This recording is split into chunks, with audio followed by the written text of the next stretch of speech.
Hello folks and welcome to this Season 4 review for Home FC, the Twitch save that takes place every Monday, Wednesday, Thursday and Sunday night over on Twitch from 8 PM UK time. Twitch.tv/LOLLUJO means I'm going to be streaming again tomorrow night, so you can see a transfer special tomorrow night on Twitch.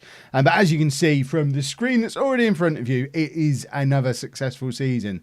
Back to back promotions now for Home, and we are going to be in the National League next season. It wasn't quite as easy as it has been in some of the previous seasons, but we did get there in the end through the playoff final away from home at Farsley, which went really quite well. In fact, we can probably start there. We'll start at the end. Why not? We won 4-0 in the playoff final. Danny Bentley has emerged as a real hero for us this year. He came through the youth intake a couple of years ago and burst into the team in the second half of this season. Only started 6 games in his career, but scored twice in this playoff final. 4 goals from his first 8 games, playing as that inside forward on the left-hand side. He can also play as a striker, but he's an inside forward and he is very, very, very good. 5-star potential means that hopefully he's going to be able to take the step up with us, could eventually become a League 2 quality left winger.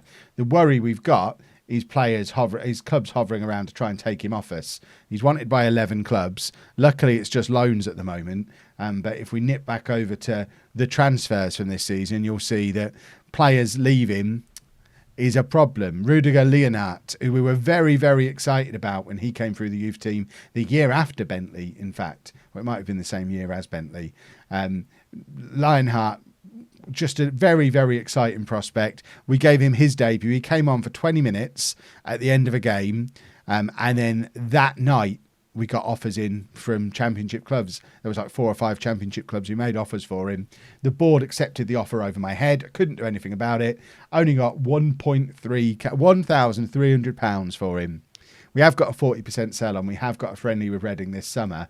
But it's not the same as being our best youngsters. We're losing them. Just like Dickinson went to Coventry the year before, and he's now he's played a few games in League One for Coventry. In fact, we're going to keep an eye on him and always try and bring him back. But we need to get to a level where we don't have to accept tiny fees for our younger players, because it's soul destroying having an exciting youngster like that come through and then lose them for less than we managed to sell. I mean, this guy, we brought him in on a free transfer in the summer, decided he wasn't good enough. What buttons am I clicking here? So we sold him, but we got 4 times as much for him as we did for our promising youngster who went to the Championship. There's no logic to it. We did have a very good summer, though. If we go back to the beginning of the story now for this season, it was an excellent summer. We brought in some real top quality players for this level. Timmy Sabawali, we were very excited when he arrived because he came in looking like he was going to be one of the best defenders at the club. But in the end, he barely played any football because we signed several more over the top of him who were even better. Tom Bamford, who spent all of last year saying he wasn't going to sign a new contract, eventually did sign a new contract. And we also managed to bring in Kamal Grant, who is our new star centre-back. Plays for Sheffield United in real life.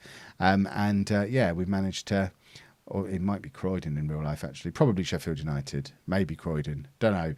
Either way, he's been awesome.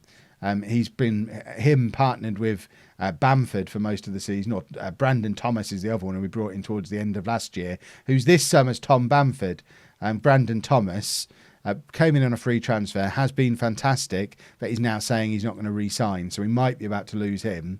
But if we end up going into next season with Grant and Bamford as our back 2, I can live with that because they're both really good. Ryzen, another defender we brought in and then sold early on. Josh Chapman's our new goalkeeper. He came in from Sheffield United and pretty much played all season, pushing home legend of last year, Adam Siviter, out of the team. All of these players have come in and made a difference. Sam Unwin, plenty of games played on the right wing. Tom Nixon spent a lot of time in the team as our right back this year. Porter was like a rotation-ish midfielder and played a few games certainly as the season went on. Jamie Taylor, also in central midfield, was a regular starter for us. Denilson Carvalho excited lots of people, partly I think because of his name, partly because he's Brazilian, but partly because he was quite a good footballer as well. 10 goals across all competitions. Did get an injury towards the end of the year though. That means it's a bit of a doubt whether we bring him in again or keep him for next year because he's going to be injured for so much of it. He's got a torn hamstring. Jeremy Keizu, we signed just because his name sounds like Keizu from Bayern Munich and Barcelona in non-league to legend, but he's been a very good player. Pre-season, he was one of the favourites to get National League North Player of the Year. He didn't get close to it in the end, but was always a solid player for us down that left-hand side. And Lewis Warrington was an attacking midfielder who I'm told we also had for Bourne this year, and he's played more games for home than he did for Bourne, I think. And Ryan Suckling comes back every year, and there he is again, just hovering about the place. Of the other youngsters that we've got, Isaac Nyondo is still here.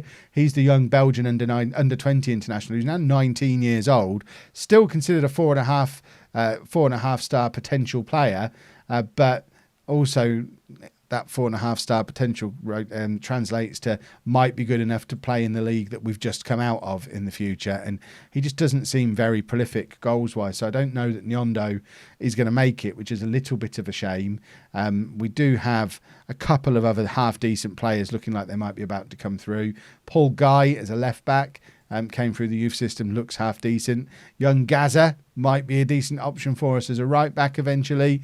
And then there's a couple of others. Nafi and Richards was the big star of the most recent update. 5-star potential for him. A centre-back who's 16 years old. And hopefully we'll start working on his current ability fairly soon so we can give him some game time. If we have a look at the team itself to see who the goal scorers, who the stars were, Rennie Hudson, who we did establish on stream, is the son of Jennifer Hudson. 19 years old, came in on a free transfer from Brighton and forced Jack Sherlock out of the team as the season went on. You can see star rating wise, really forced him out with authority. To be fair, Sherlock in the end also had a half decent season goal scoring wise, 10 goals from 18 starts. Not quite the goals for fun he got the year before, but the fact he's called Sherlock and we're home is always going to stand in his favour, and it was always one of those two getting the goals, or I guess Carvalho. Louis Walsh weighing in with a decent goal tally as well from the wings. And of course Danny Bentley I think is going to be a real goal threat for us next year.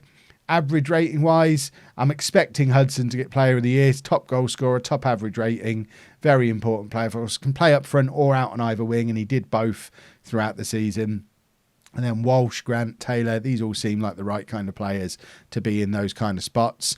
Star rating wise, our best players, one of them is homegrown, Cameron Drury, who is probably going to be appointed as our proper club captain this summer because Nick Brodie is likely to be leaving. Cameron Drury's captained us all year and he's our key player. He's also broken the record for most appearances for the club.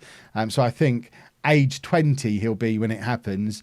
We're going to appoint Cameron Drury club captain, and there's every chance he could be our captain for a long time to come, because he's going to be with us for a few more divisions yet.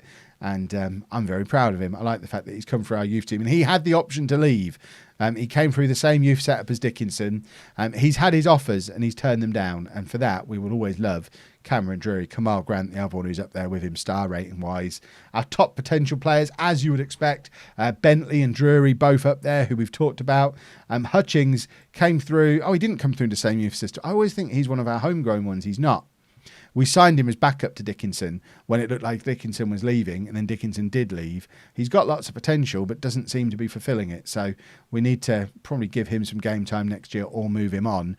And Nyondo still showing quite well for potential. So again, another one who aged 19, when you compare him to 18-year-old Bentley, 19-year-old Drury, really is next season for Nyondo a case of step up and show you're any good, or maybe it's time to move on, Isaac. We'll have to see how things pan out for him. But yeah, that's our season. We did also get to the FA Trophy final, which we lost against Macclesfield. Macclesfield are in the National League, finished just outside the playoffs in the National League. So no shame in going to Wembley and losing 1-0 in a tightly fought game to a team who are a whole division better than us. It does, I think, bode well for next season. But yeah, what really excited me is just how much two of our young players, both of them 19 years old, absolutely ripped Farsley apart in a big game.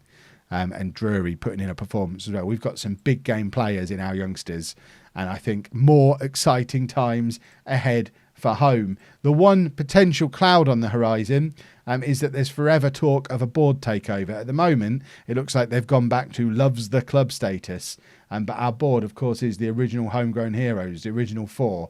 So Anthony Harris as chairman, Sir Mick Powell, Dean Morris and Shane Phillips are the board of directors. We'd hate to lose them.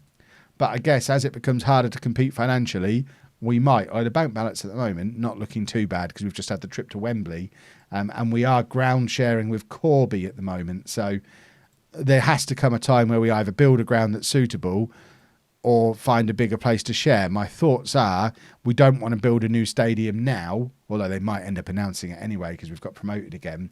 But we don't want to get caught into the same problem we got caught in last year with home, where we end up building a new stadium too early that's then not good enough for the Premier League. So we end up ground sharing again later on. So I'm happy to do another season with Corby if the board will allow it. I'm not going to be asking for a new ground yet. And hopefully when we do build one, if it's in League 2 or League 1 or wherever it might be, it'll end up being one that can expand to become a Premier League stadium one day. But as I say, this story continues. It's ongoing on Twitch 4 nights a week, Monday, Wednesday, Thursday, Sunday, 8 p.m, twitch.tv/LOLLUJO. We're doing the summer transfers and the proper season review stuff and all that tomorrow night on stream from 8 o'clock. So hopefully you can come along and join us there. We have a lot of fun on stream. It's a lovely time. So hopefully you can come and join us, and hopefully we'll be celebrating another promotion in the not too distant future. If you've enjoyed that video, please make sure you leave a nice big thumbs up on there for me.